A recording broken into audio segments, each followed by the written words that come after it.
నమస్కారం ఘంటారావానికి స్వాగతం. ముందుగా ప్రధానాంశాలు.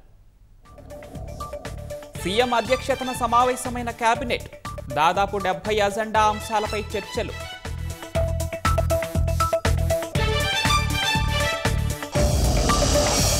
విశాఖలో యాంటీ హ్యూమన్ ట్రాఫికింగ్ ప్రత్యేక ఆపరేషన్, 5 మైనర్లను రక్షించిన బృందం.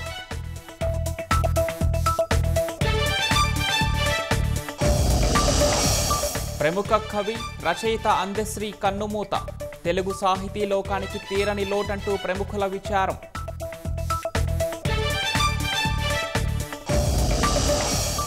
జమ్మూ కాశ్మీర్లో భారీ ఉగ్రకుట్న భగ్నం, 2 AK-47 రైఫిళ్లు, 350 కిలోల RDX స్వాధీనం.